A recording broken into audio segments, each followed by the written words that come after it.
Okay, start na po. Magandang araw sa atin lahat mga kababayan, saan man panig kayo ng daigdig naron. Dito na naman tayo sa another episode ng ating vlogs.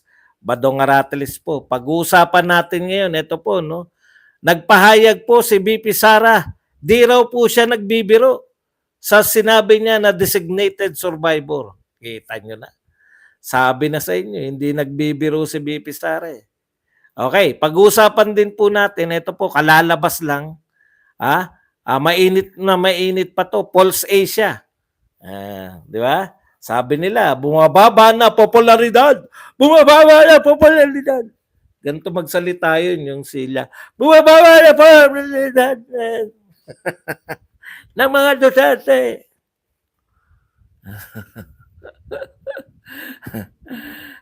Ito po, nangunguna pa rin sa trust rating sa lahat ng government official.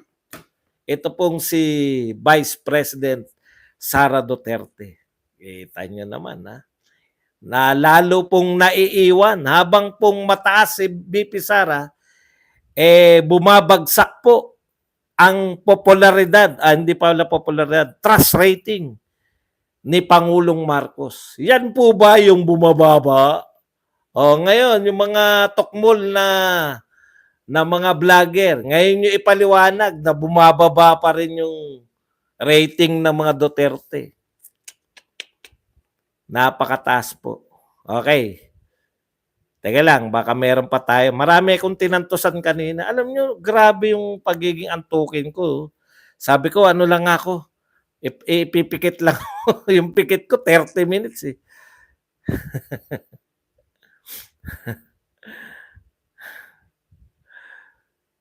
Pati si Barry Gutierrez galit na naman dahil sa nagsalita na naman si BP Sara. Eto, si Ronald Llamas, pag ganun ganyan itsura. Bagsak na yung mga Duterte. Isang araw lang. Sir Badong, ano po kalagayan ni Tolentino? Laglag na si Tol. Laglag na si Tol. Okay. Pag-usapan na po natin mga kapatid, unahin na po natin tong meron po rito, the increasing crimes linked to Pogos. Such as, ito po, ABS-CBN to like Pogos such as human trafficking and prostitution, raise concerns about when security officials will classify them as national security threat. What's stopping NSC from classifying Pogos as national security threat? Alam nyo kasi ang treatment nila sa Pogo, ipakita na masama ang Pogo at ito po ay isisi sa Duterte. Ganun po, no? Wala po silang, ewan ko, kung anong gobyerno meron tayo, hanggang kailan nyo po isisisi lahat ng problema ng Pilipinas. Kanina po, shutdown po ngayon. Alam nyo po ba na shutdown ngayon yung NAIA? Ang balita po, para raw nasa Saudi yung mga tao sa NAIA ngayon. Dahil sinutdown po yung air conditioning. Dahil daw po mag-upgrade. Kasalanan pa eh. Sisisi na naman sa Duterte yan, tsak. Gigil na gigil yung mga tao. Pwede po bang hindi patayin? Alam ko sa ibang bansa, hindi naman nangyayari yung ganyan. Only in the Philippines. Ito po, isang tanong lang po ang sasagutin natin. Ano ang gusto mong marinig mula kay President Bongbong Marcos ngayong SONA 2024? Kami po ba tinatanong nyo? Tinatanong tayo ng Philippine Star. Isa lang po ang gusto naming marinig. I am resigning. Kami na po ang pinakamasayang mga tao. Sarap, no? Ganun kaya yung sabihin, no? I am resigning. Okay, pag-usapan na po natin yung mga tunay na balita, no? Ito po yung mga sabi po ng SMNI, Attorney Marlon Busantog, yan, National Coordinator, IPRA Center. Ano ba yung IPRA Center? Sabi po ni Attorney Busantog, ACT Teachers is a party list that's supposed to represent the best interest of children. But having a party list representative na convicted ng child abuse, dapat lang na mag-resign na siya. Mahiya naman siya. No? Kung sa ibang bansa nangyari yan, wala nang usapan na dapat siyang mag-resign o hindi. Wala na siyang moral authority to speak sa lahat ng issues na involve ang kabataan kasi mayroon na siyang conviction. Tama nga naman. Maganda, no? Hindi natin nakikita tong punto na to eh. Maraming salamat sa iyo, Attorney Marlon Busantog, sa pagsasalita nitong bagay na to. Ang nire-represent niya nga naman ay teachers party list, di ba? At sa teacher po ay unang pinangangalagaan ng mga teacher yung mga estudyante niyang kabataan. Tapos siya po ay convicted. Parang hindi nga naman bagay, no? Ang dami po nananawagan na resign. Kasi kayo kasi mahilig manawagan na resign, BP Sara, noon. Nung may issue kayo ng 125, yung pala kayo ang convicted. Si BP Sara, ni kaso po, wala. Sa 125 nila, wala namang kaso si BP Sara. Sila pala yung totoong convicted sa kaso. Conviction po yan. Hindi po pwedeng yung tututulan nyo. Ako po, personally, marami po akong hindi sinasang-ayunan. Pero sabi nga ni Tatay Digong, igalang natin yung korte kasi pag hindi na po natin ginalang yung korte ng Pilipinas, katulad po ng mga panawagan ngayon ng mga pwede naman kayong umapil eh. Pwede nyo ba sabihin na wag kayong maniwala sa korte pero aapila pa rin kayo? Okay. Iyan po yun eh, no? Wala ka ng, ano yung sabi, wala kang moral ascendancy. Hindi, mas maganda yung sinabi ni attorney. Ulitin lang natin para paalalahanan natin, no? Wala na siyang moral authority to speak sa lahat ng issues involved ang kabataan. Di po ba? Kaya nararapat po na pag kanyang convicted ka at nire-represent mo yung mga kabataan, alam mo na gagawin, Franz. Tumakbo kang senador. Tatakbo pang senador eh. Kayo naman. No? Okay, punta na po tayo rito sa ating rating. Ito po, ang rating po ni BP Sara, trust rating of top national government official. Pinakamataas pa rin po si BP Sara, no, na may 71%. Ba? At ang pangalawa, si new Senate President Francis Escudero. Ang galing din nakukuha pa tayo sa tula kasi walang issue pa siyan eh. Nakakalusot pa sa issue to si Escudero eh. So 69%.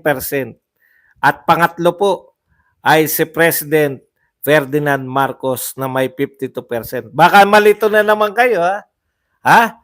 Yung mga hindi marunong magkwenta, ako mahina po ako sa math. Pero alam ko po yung 71% ay mas mataas kaysa sa 52. Baka maloko na naman tayo eh. 71% po ay mas mataas kaysa 52 ha. Pinapaalala lang namin sa mga, ako bobo na ako sa math. Eh yung magkwenta yung mga yan, mas bobo pa eh. Mas mataas po yung 71 sa 52. Pinapaalala lang natin. Okay? Okay. At syempre, as usual, kulelat pa rin po si House Speaker Ferdinand Martin G. Romualdez. 35%. Ibig sabihin, kahit na anong laki ng pagmumuka sa pamimigay ng ayuda, wala pa rin pong epekto. Akala nyo kaya sikat si Duterte dahil namigay ng ayuda. Yun yung tinutuntungan ng mga yan. Okay. Ang grabe po, highest po, ito malupit. Sa distrust po, may highest naman po pala si Speaker Martin. Highest po si Speaker Martin sa distrust. Yung mga pinakamalaking bilang ng walang hindi nagtitiwala, aba, hindi po sila nagkakalayo.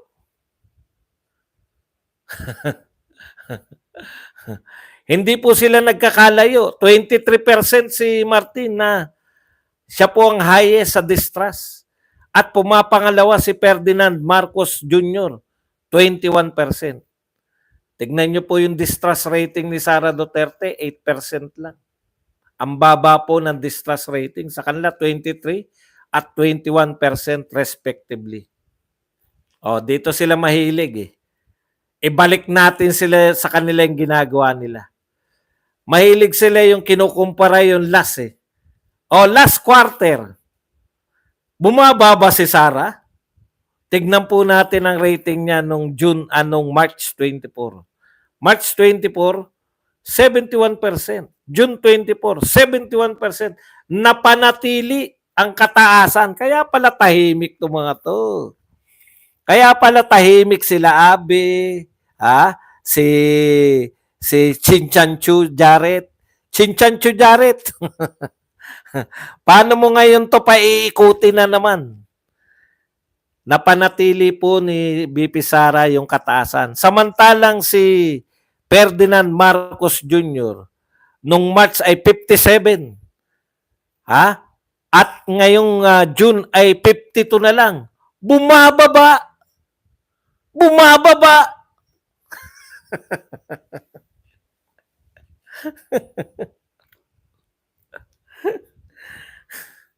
Wala silang lusot. Wala po silang lusot. Hindi, congratulations ko po kay BP Sara. Ito po, nakikita nyo po, tahimik si BP Sara, bibihira nagsasalita. No? Maraming salamat sa mga vlogger ni BBM at saka ng mga tambalos-los vloggers. Thank you very much kasi bukang bibig ninyo si BP Sara. Hindi nakakalimutan ng mamamayan Pilipino. Kasi walang kahit kami na mga Duterte vloggers.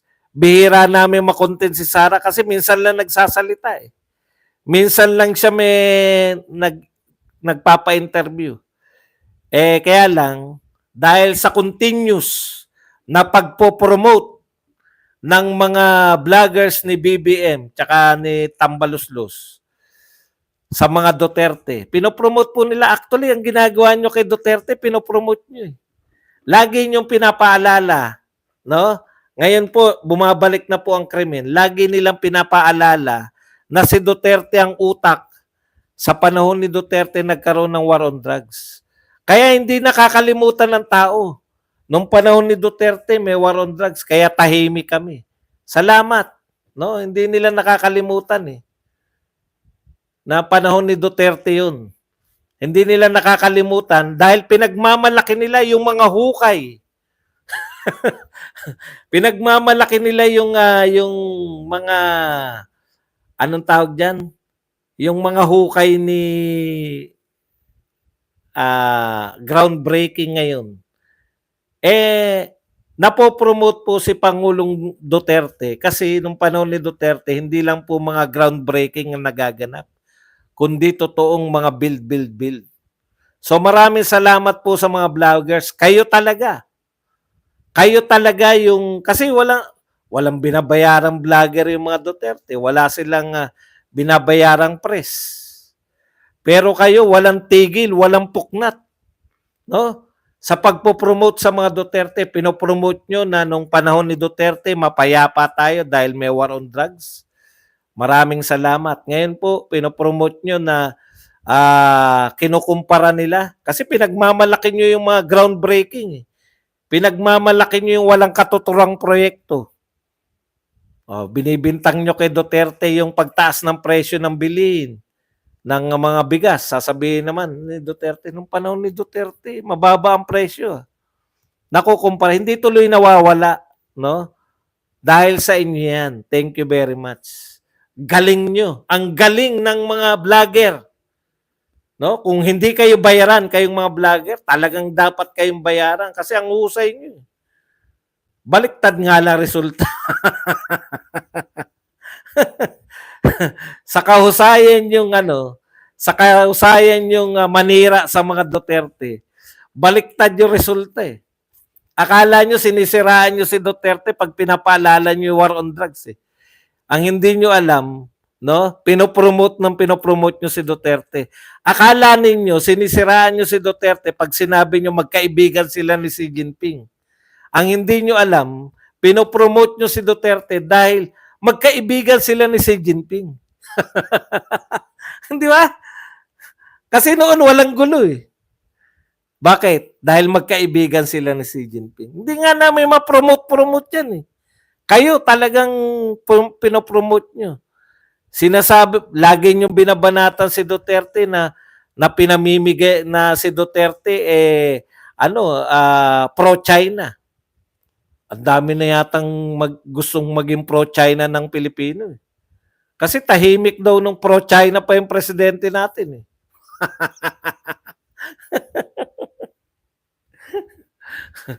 Cynthia Dizon, thank you very much po sa $2 na pangkape.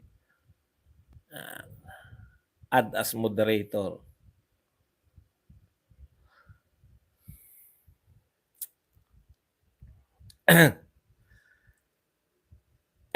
Tapos, ang problema naman sa isang banda, pati Pogo, di ba? Pinopromote nyo po. Panahon ni Duterte. Sabi kayo na sabi, tinayo yung mga Pogo. Naalala tuloy ng mga tao, kumikita pala, nung panahon pala ni si Tipi nga, di ba? Napaalala niya pa na nung panahon. Thank you very much sa pagdadala niyo uli kay Tipi. Nung panahon ni Duterte, legal yung mga Pogo. Ngayon po, hindi na legal. So saan po may problema? Ngayon, kasi wala wala na nga tayong kung hindi po legal, wala pong tax. Wala na ngang tax.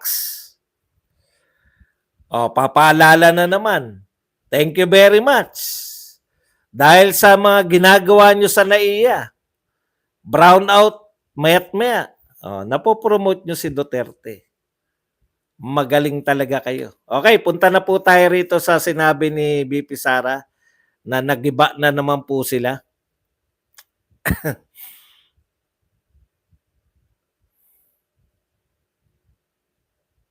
Actually, nagpa-translate pa ako kay nagpa-translate pa ako kay Cynthia Dizon. Thank you very much po sa $2 na pangkape ulit.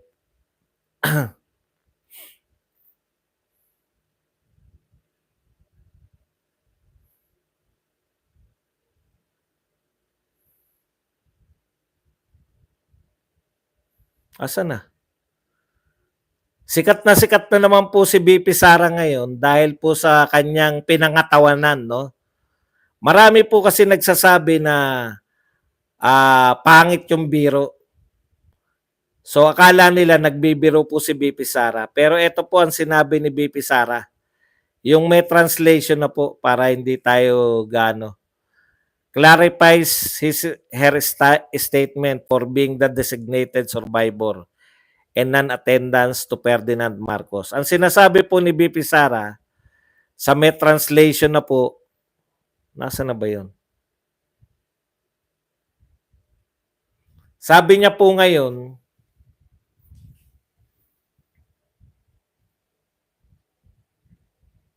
ano sinabi niya? Una, ngayon lang po si BP Sara nakarinig kung bakit masyadong concern ang lahat sa attendance ng isang vice president. For the first time, no, naging concern ng buong Pilipinas sa attendance ng vice president. Ikalawa, tinanong po siya kung doon po sa may ayan, thank you kay Rama. Tinanong po siya, Bisaya yung sagot niya. Pero yung pagkakaunawa ko, para lang makasigurado ko, nagtanong ako kay Ram. Yun nga, no, yung Bisaya, translate. Yung designated survivor, hindi po siya nagbibiro, no? Ngayon, ang akala kasi ng marami, nagbibiro siya At saka, bomb threat yun. Oh. So, mali po yung akala nila. Ngayon, kung ipapaliwanag, sabi lang ni BP Sara, kung hindi nyo tinatanggap yung paliwanag ko nung una, hindi na ako magpapaliwanag uli. Di ba? Pinaliwanag niya na yan eh. Kaya siya hindi a-attend. Kasi dinedesignate niya yung sarili niya. Ang dami pong tumalino sa atin eh. Tinatanong, sino nag-designate sa iyo para maging survivor, designate? Sino ang nag-appoint sa iyo para maging designated survivor? Di ba? Meron ba tayong batas na designated survivor? Alam niyo po, kahit wala po tayong batas na designated survivor, malinaw po yung succession po sa ating saligang batas. Kung ano man ang mangyari sa president, vice president ang hahalili. Wala naman pong usapin dyan.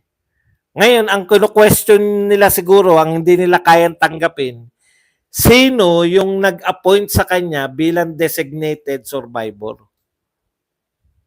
Kung babalikan niyo po yung sinabi ni BP Sara, I appoint myself.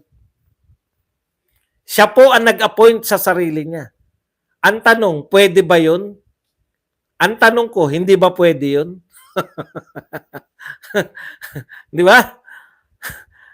Kasi tinatanong, pwede ba niyang i-appoint yung sarili niya? Ang kontra tanong ko, hindi niya ba pwedeng i-appoint yung sarili niya? Okay. Kung hindi pa pwedeng, thank you very much kay Gregory sa 2001. Sabi niya nga siya nag-appoint na siya yung designated survivor. Wala daw ganun dahil wala sa konstitusyon. Pwede bang i-appoint ni BP Sara yung kanya sarili? Wala namang sinabing bawal mong i-appoint yung sarili mo. Talaga naman, ang hindi po pwede ganito. Kunwari, Senate President. Hindi niya pwedeng sabihin yung sinabi ni BP Sara. Sasabihin ng Vice President. Halimbawa, sinabi ni Senate President, hindi ako atin ng SONA. Bakit hindi po kayo atin? Kasi dinedesignate ko yung sarili ko na ina-appoint ko yung sarili ko na designated survivor. O bakit hindi pwedeng hindi umattend yung Senate President? Siya yung magbubukas ng ng Senado. Tandaan po ninyo, ang SONA po, ginagawa po yan kaalinsabay. Kasabay po. Yan po ay seremonya. Parang kumbaga sa kasal, may mga seremonya yung kasal, di ba? Okay. Ang akala natin, yun pong SONA ang pinaka-importante. Hindi po. Ang pinaka-importante po ron, yung pagbubukas ng bagong Senado. Yung pagbubukas ng bagong Kongreso. So, bubuksan na galing po sila sa pahinga. Galing po sila sa recess. Magbubukas po sila. Tapos po, pag binuksan po nila yun, mag-a-address po, doon po magbibigay ng pag-uulat. Actually, pag-uulat yan. Mag-uulat po yung Pangulo ng Pilipinas kung ano na yung kanyang mga naisakatuparan. Kung panay pangako po, wala po siya nasa katuparan sa kanyang 2 taon na panunungkulan. Iyon po yung SONA. Ngayon, pwede bang sabihin niya ng Senate President? Hindi. Bakit hindi niya pwedeng i-designate yung sarili niya bilang designated survivor? Kasi hindi siya Vice President. Hindi siya ang hahalili. Pag may nangyari sa Pangulo ng Pilipinas, hindi siya ang hahalili. Vice President. Nakuha nyo? Kaya yung sinasabi ni BP Sara, ako na magpapaliwanag kasi ayaw niya na magpaliwanag. Kung hindi nyo nakuha yung sinasabi ko, wala kayong karapatang pagpaliwanagan. Ganun yung sabi ni BP Sara. Ngayon lang ako nakakita na masyadong importante yung attendance ng Vice President. Okay. Kung inappoint niya yung sarili niya, pwede yun. Kasi ano mang mangyari doon, matoda sila lahat, siya yung tatayong presidente. Masakit yung sabihin. Pero, totoo po yun. Yun po ang magaganap talaga. O, bomb threat ba yun? Hindi. Seryoso ang ating Vice President. Pwede ba talaga yun mangyari? Oh, hindi lang natin ginagawa. Dati, nariyan lahat. Di ba? Nariyan lahat. Sama-sama. Biruin nyo yung line of succession, nariyan lahat. Ang line of succession po natin, may mangyari sa President, Vice President. Nariyan din sa kapulungan na yan. May mangyari sa Vice President at President, ang tatayo pong, hindi po pwedeng magtagal eh. Ang po pwede pong, ang uupo po, Senate President. Pag yung tatlo natigok, Speaker of the House. Pag yung apat sabay-sabay, kasi magkakatabi sila. Di ba? O yung pong Supreme Court Justice, yung Chief Justice ng Supreme Court. Kung lahat sila nariyan, sino uupo? Si Badong na uupo. Hindi po pwede kahit isang oras mabakante. Importante po yun. Kaya, pwede yung sinasabi ni BP Sara na seryoso siya. Serious. Sino pwedeng kumontra? Illegal ba yung kanyang pronouncement? Hindi. Illegal yung kung ikaw ay kasama po. Yan na naman tayo. Kasama po yung Chief Justice sa succession. Pag sabay-sabay po namatay, yung apat, Chief Justice po upo.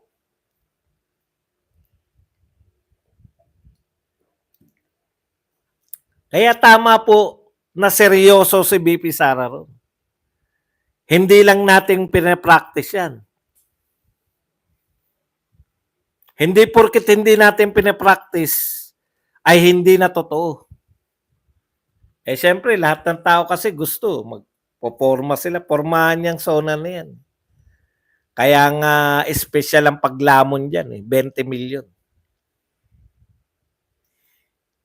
Masakit lang pong pakinggan, pero yun po ang totoo.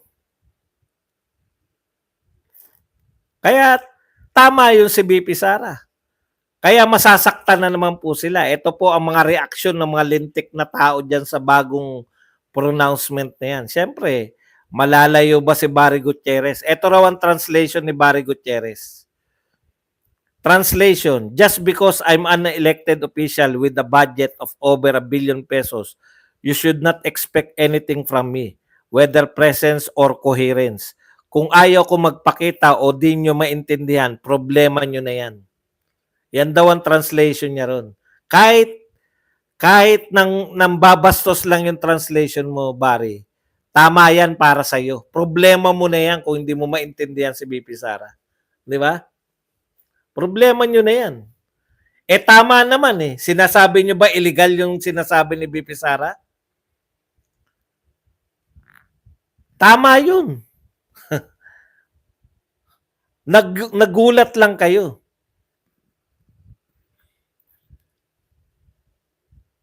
Pobreng Pinoy, gusto mo ba magbasa ko niyang article na inano mo? O gusto mo umalis sila dito para basahin? Tinitiyak ko sa iyo nakasama. Article lang yung pinapasa mo, magbasa ka ng Constitution. Nasa talakayan tayo. Ako po, inaamin ko po sa inyo, pag hindi ako sigurado sa sinasabi ko, ganun ba? Andali ko po di ba? Ganun ba? Hindi ba kasama yung Chief Justice? Hindi mo ako mapapaandaran ng succession tapos ayan. Basahin natin. Total, gusto niya eh. Pag sa Constitution to, asan dyan? Putyang, hirap niyan. Pero tinitiyak ko sa'yo, basahin mo muna. Magbasa ka muna kung hindi kasama ang Chief Justice, tsaka ka po mahirap yan pag babasahin mo ko eh. Tinitiyak ko sa iyo na kasama. Ngayon, kung hindi ka naniniwala, ano magagawa ko? Akala ko naman, nariyan na yung pagpinindot mo. Pakibasa lang nyo po bago nyo siguraduhin. Kasi tinitiyak ko sa inyo nakasama. Pasensya na idol, correction. Hindi kasama sa Constitution sa succession ng Supreme Court Justice.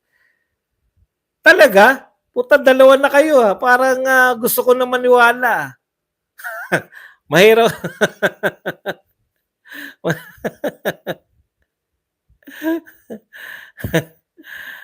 Hindi po, sige po, sige po. Iano po natin yan ha. Teka lang ha. Ako sigurado ko riyan. No? Sigurado po ako nakasama siya. Pero pagbibigyan ko po kayo, mamayang gabi po, hindi lang ako pwede ano ngayon eh. Hindi lang ako pwede ngayon na mag-search ngayon dahil nasa topic ako. Pwede po ba mamayang gabi? Aamin naman ako pag mali ako, wala namang problem, hindi naman makakabawas yan sa akin. Okay na ba, Tyron? Kasi may topic lang tayo eh. Pero tinitiyak ko sa inyo, nakasama yan. No? Tinitiyak ko sa inyo. Oo nga. Kasi mahirap tayo magtalo ng alam nyo at alam ko eh. Alam ko yan eh. Siguradong sigurado ako dyan. Siguradong sigurado po ako dyan. Pero titiyakin ko po yan sa inyo mamaya. Kasi hindi po tayo pwedeng tumigil para mag-research. No? Hindi po tayo... Magbasa lang po ulit kayo. Magbasa lang po ulit kayo. Basahin nyo po maigi. Okay? Okay na po? Para hindi tayo magkainitan pa rito na walang kawawaan. Ako, siguradong sigurado ko riyan. Siguradong sigurado po ako dyan sa Constitution po yan. Naroon na. Okay? Okay, continue na po tayo. Madali lang po ako mag-correct. Hindi po ako matigas ang ulo. Pag na-realize ko po na mali ako, sasabihin ko po yan. Ganun po ako, hindi naman po kawalan sa akin yan. Eh. Sabihin ko, mali ako. Pero, pero wag po natin tayo ngayon kasi sayang yung oras natin. Okay? Pero kung makikita nyo po, gawin nyo pong tas isaksa, para mas mapadali tayo. Wag yung buong Constitution. Yung pong yung mismong article, section number, sabihin nyo po sa akin kung asan nyo nang mapadali tayo. Okay, punta na po tayo rito sa topic pa natin. Just because I'm unelected, yan, sinabi po ni Barry Gutierrez. Alam mo, Barry, ito lang masasabi ko sa iyo. No? Apektado ka na naman. Kasi, apektado ka na naman kasi walang ka-effort ang aming Vice President. Di ba? Walang ka-effort dahil magsalita lang, pinag-uusapan. Kayo, ang dami niyong pakulo para sa Vice President dati. Napaglausan na kayo ng panahon. Wala nang nagsasalita tungkol kay Lenny. Pagkakataon nyo sanang ipakita yung lakas ninyo ngayon. Kasi ang paniniwala, ang sabi nyo sa sarili nyo, ang totoong nanalo si Lenny. Di dapat pinatakbo nyo na senador para tapos mag-number 1 siya, di ba? O alam nyo hindi mangyayari yun. Di ba? Kaya nga lahat kasi, lahat sa inyo, propaganda lang lahat. Sa amin, sa mga Duterte supporters, natutuwa kami kasi isang salita lang ni BP Sara. Walang bayad-bayad, wala. Pati media kinukuha yung mga sinasabi niya. Ganun po. Yun po ba yung gusto niyong palabasin na wala nang dating yung mga Duterte? Isang salita lang yun. Okay. Punta po tayo, may isa pang epal eh. Ang isa pa pong epal ay si nagngangalang dating COMELEC commissioner. Nasa na? Binura yata yung aking Ito. Sabi po ni dating COMELEC commissioner, kilala niyo to si Guanzon. Sabi niya, says House could slap budget cut on BP Duterte for SONA joke. Ayan. Ini-insist niya na SONA joke pa rin yun. Pareho naman kayong attorney Vice President Sara Duterte. Sinasabi niya nga na totoo yun. Hindi siya nagbibiro, hindi siya joke. Di ba? Sabi nito ni Guanzon, dahil sa joke na yan, masamang joke, pwedeng bawasan daw yung budget. Inuudyokan niya yung mga congressman. Hindi pa siguro naiisip to ng mga congressman. Alam nyo, kauudyok nyo, lalo napapasama yung gobyerno eh. Inudyokan yung mga tao na manawagan ng Sara resign. Tatandaan nyo? Baka magkatotoo yung mga kagustuhan niya eh. Gusto naman niya ngayon, bawasan ng budget ang Vice President, Office of the Vice President. Alam, na-realize niyo po ba kung ano mangyayari kung magbabawas kayo ng budget? Siyempre, i-interviewin si Sara Duterte. Siyempre hindi kami, di ba? Lalo na namang babagsak, ang balik na naman yan sa mahal niyong Pangulo. Di ba? Hindi niyo ine-expect eh. Yung pagre-resign ni BP Sara, akala ninyo, yung mananawagan ng BP Sara resign, akala ninyo babagsak na yung popularity ni BP Sara. Etyo-etyo. Pero baliktad na nangyari. Lalo siya naging popular. Lalo siyang hinahanap. Ngayon, ang gagawin nyo na naman, babawasan ninyo ang budget ng Vice President kung susundin nyo to si Guanzon. Di subukan nyo. Di ba? Wala naman pong problema ron eh. Gawin nyo po lahat. Gipitin ninyo. Yung ginagawa nyo nga sa Congress ngayon, no? Wala naman nakakapigil sa inyo. May epekto ba? Yung muli ninyong pag-uungkat ng mga EJK, yung mga nangyari nung panahon pa ng presidente pa si Pangulong Duterte, may epekto ba sa tao? Nagagalit ba yung mga tao sa mga Duterte o nagagalit sa inyo? Dapat pinag-iisipan nyo rin. Ano yung epekto nitong ginagawa namin na pinasasama namin sa tao yung mga Duterte? Totoo ba na pag dinidiscuss nyo yung war on drugs ni Duterte, sumasama sila sa tao? Hindi.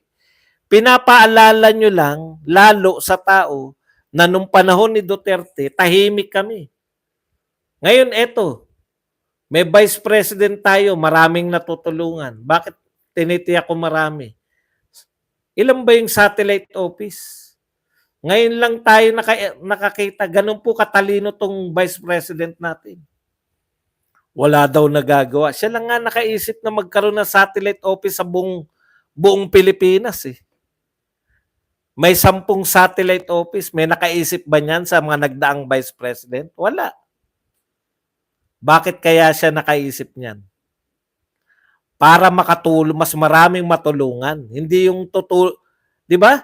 Kung nasa Maynila lang yung Office of the Vice President, yan lang ang mabibigay na tulong, katulad ng tulong ni Lenny. 3 pandesal, 2 ligo. Pero kung may opisina dyan, may mapupuntahan, marami natutulungan. Marami natutulungan, magtapatan na tayo, maraming hindi makakalimot pagdating ng botohan. Ay, ganun pala yun ba dong? Malamang. Olats na naman yung mga utak nyo. Bakit popular? Nawawaisan kayo ng mga Duterte nang hindi nyo alam. Sira kayo ng sira.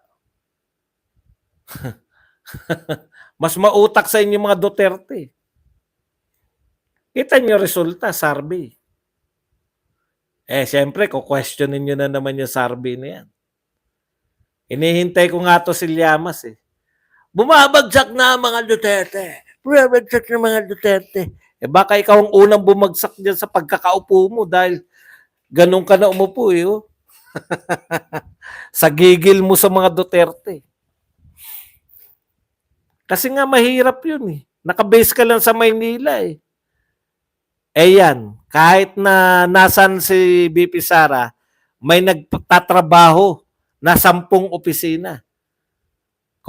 Babawasan yung budget, magagalit sa inyo mga tao. Sige. Di ba? Sige lang. Bawasan niyo yung budget ng Vice President para mataplaugan na kayo. Hindi naman kayo tumataas. Kulelat pa rin. Ang laki ng pagmumuka sa mga bigayan ng ayuda. Kulelat pa rin.